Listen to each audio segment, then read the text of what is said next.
श्री कृष्ण गोविंद हरे मुरारे, हे नाथ नारायण वासुदेव।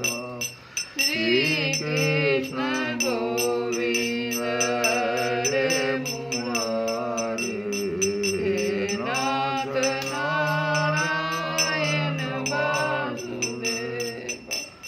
हे नाथ नारायण वासुदेव, हे नाथ नारायण वासुदेव। हे नाथ नारायण वासुदेव, हे नाथ नारायण वासुदेव।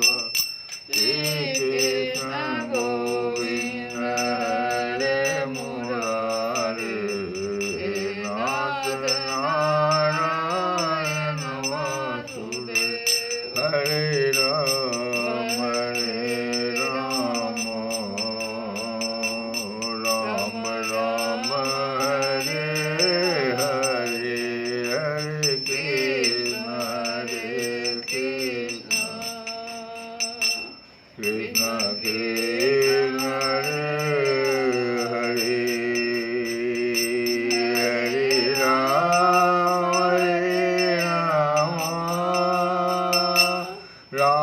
राम हरे हरे, हरे कृष्ण कृष्ण कृष्ण हरे हरे, हरे राम राम राम हरे हरे, हरे कृष्ण कृष्ण कृष्ण हरे। श्री गुरु चरण सरोज,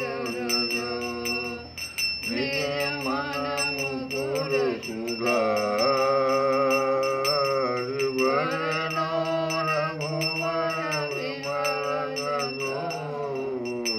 यशोदायक फलचारि। कथा प्रारंभ तुहै सुनहु मेरा हनुमान।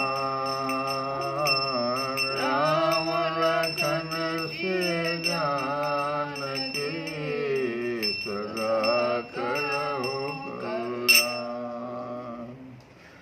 जय श्री कृष्ण।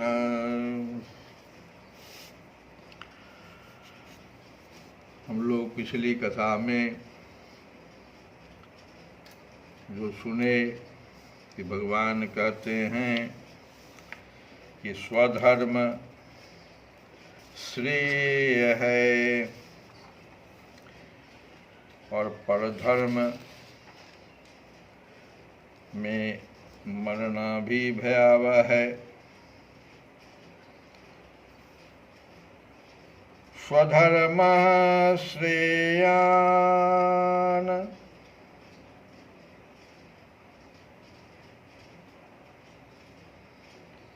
परधर्मः भयावह। मुख्य बात था ये, लेकिन भगवान कहते हैं कि श्रेयान् स्वधर्मो विगुणः।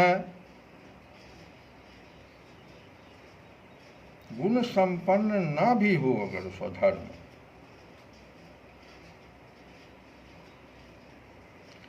विगुणः गुणों की कमी वाला भी क्यों न।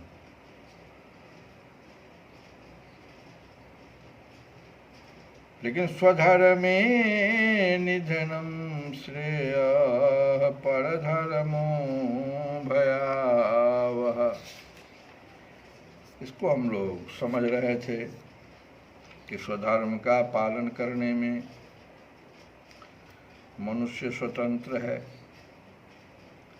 अब दो प्रकार की इच्छाएं होती है मनुष्य की। एक सांसारिक जो भोग एवं संग्रह की इच्छा है, इसको कहते हैं सांसारिक इच्छा, और दूसरा पारमार्थिक, इसमें अपने कल्याण की इच्छा होती है, ये पारमार्थिक इच्छा कहलाती है।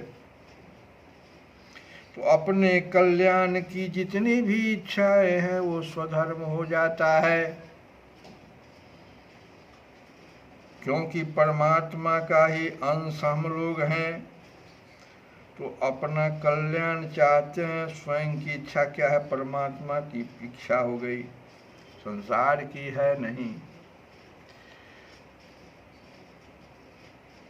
संसार में जितने भी दुख शोक चिंता आदि हैं,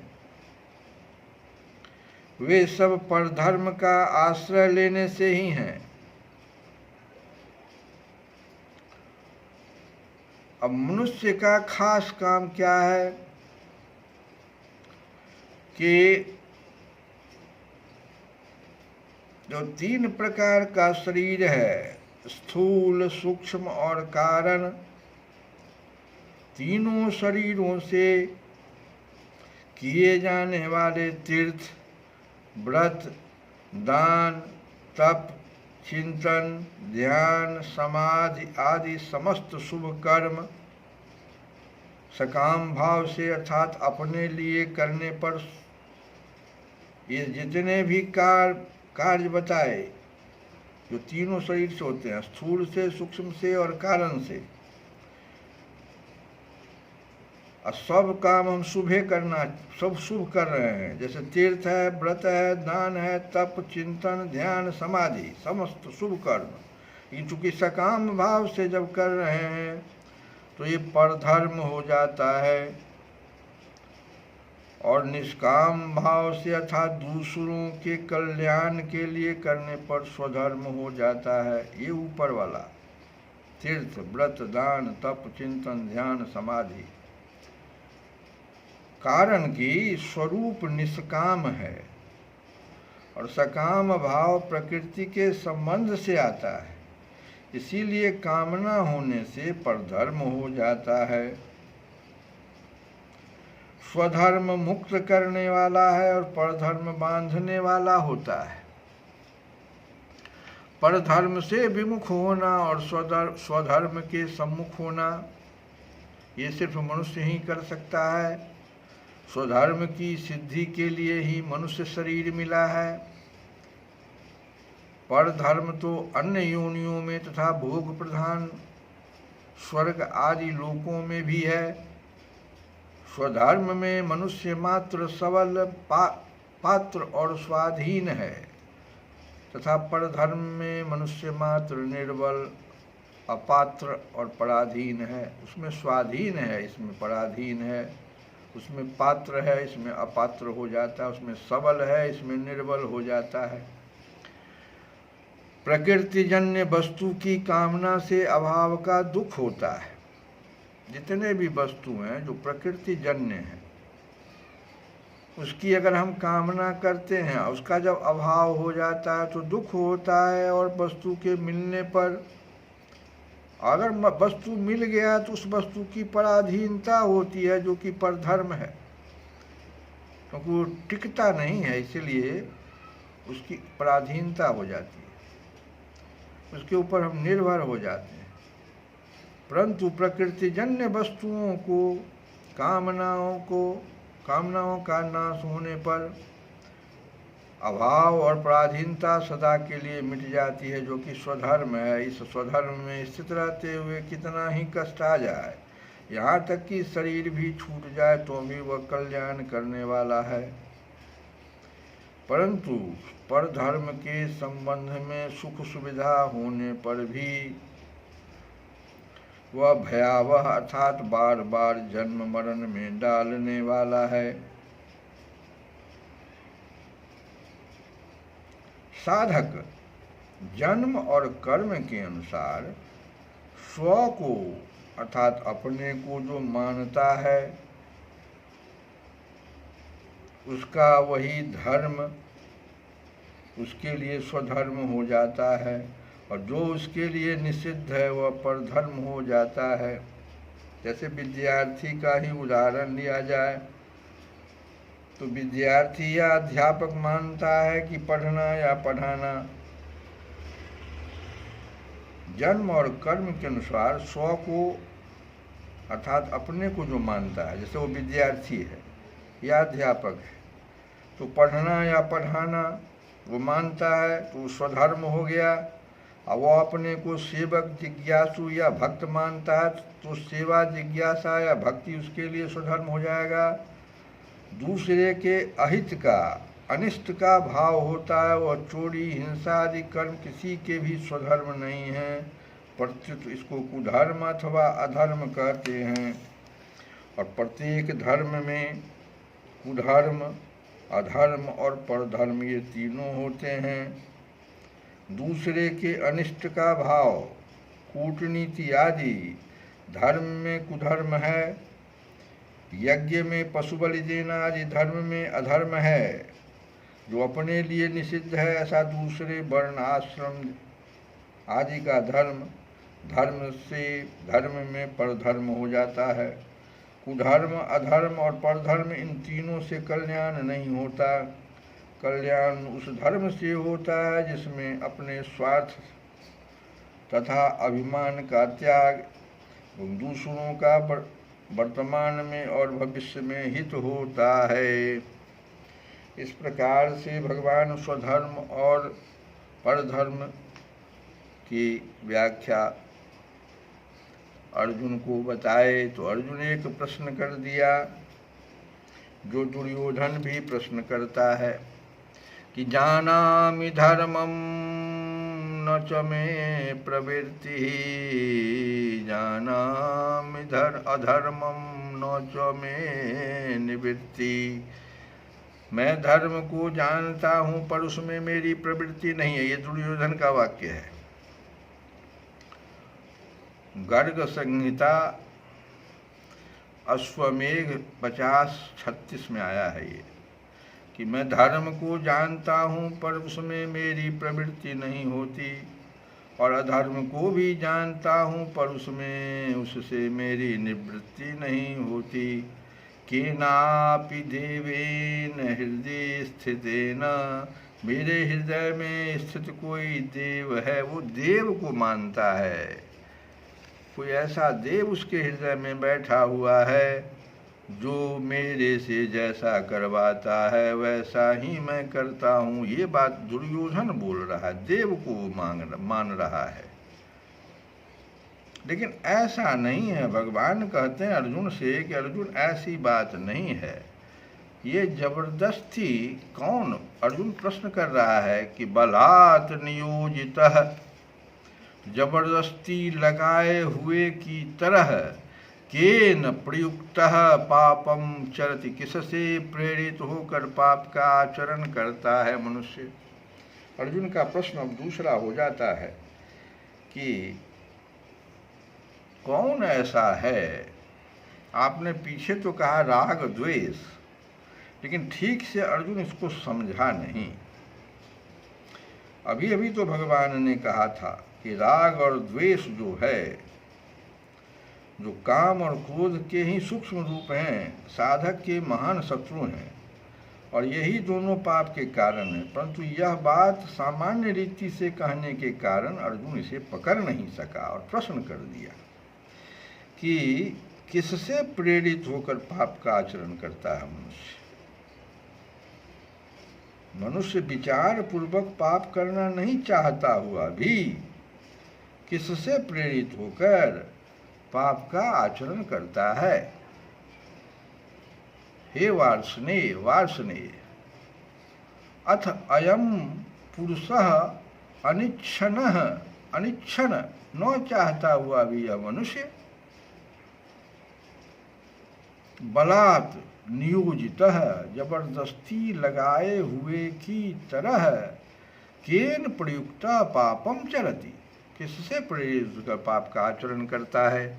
तो भगवान कहते हैं कि ये सब कुछ तो वही है जो रामचरितमानस में है कि काम अछत सुख सपने हूँ नाही, काम अछत सुख सपने हूँ नाही, काम अछत सुख सपने हूँ नाही। जो चाहते हैं वह न हो और जो नहीं चाहते वह हो जाए, इसी को दुख कहते हैं। यदि चाहते और नहीं चाहते को छोड़ दें तो फिर दुख है कहाँ। ये कामना जो है ना, संपूर्ण पापों, संतापों, दुखों आदि का जड़ है।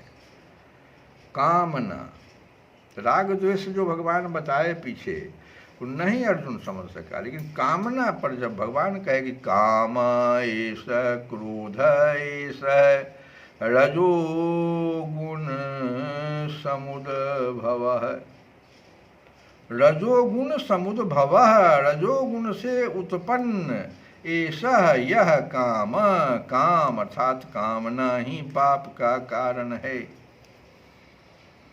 और यह काम ही ऐसा क्रोध महाशनः, यह काम ही क्रोध में परिणत होता है। कब काम क्रोध में परिणत होता है? जब उसकी पूर्ति नहीं होती है। कामना किया उसकी और जब वो कामना पूरा नहीं हुआ तो वो क्रोध में बदल जाता है।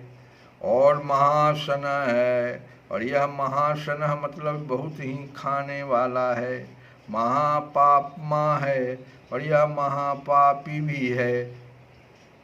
तो इसको तू बैरी जान, यही सबसे एनम बैरिनम विद्धि। भगवान कहते हैं इसी को तू बैरी जानो, ये काम ना करना। इसी को रामचरितमानस में ये काम अछत सुख सपने हूँ नाही, काम अछत सुख सपने हूँ नाही। हम लोग कथा को यहीं पर विराम दे दे और एक भजन गाएं। मुख्य बात कामना ही आती है और इसको कोई छोड़ना ही नहीं चाहता है, तो कहाँ से सुख मिलेगा। बलात् वो दुर्योधन जो कह रहा है कि कौन ऐसा है, वो तो कहता है हृदय में कोई देवता बैठा हुआ, लेकिन ऐसी बात नहीं है। ये रजोगुण में, रजोगुण से जो उत्पन्न कामना है वही मेरा सबसे बड़ा शत्रु है। ये भगवान कह रहे हैं, अर्जुन को समझा रहे हैं बार बार कि मैं दास हूँ तुम्हारा। भगवान से कह रहे हैं मैं दास हूँ तुम्हारा, मैं दास हूँ तुम्हारा, मैं दास हूँ तुम्हारा, मैं दास हूँ तुम्हारा, मैं दास हूँ तुम्हारा। मुरली बजाने वाले, मुरली बजाने वाले, गिरवर उठाने वाले, गिरवर उठाने वाले, मैं दास हूँ तुम्हारा, मैं दास हूँ तुम्हारा, मैं दास हूँ तुम्हारा। ढूंढ लिया जग सारा मैंने, दर्शन तेरा पाया, दर्शन तेरा पाया। ढूंढ लिया जग सारा मैंने, दर्शन तेरा पाया, दर्शन तेरा पाया, दर्शन तेरा पाया। जब मन को एकाग्र किया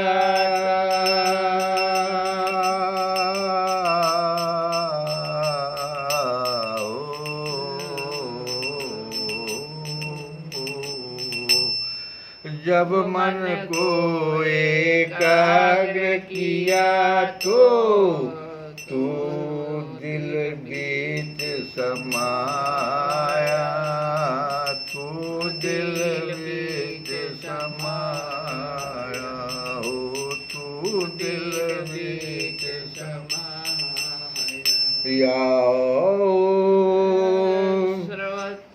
जब सर्वत्र रहने वाले, सर्वत्र रहने वाले माँ के बिहारी हमारे, तो सर्वत्र रहने वाले माँ के बिहारी हमारे, मैं दास हूँ तुम्हारा, मैं दास हूँ तुम्हारा, मैं दास हूँ तुम्हारा।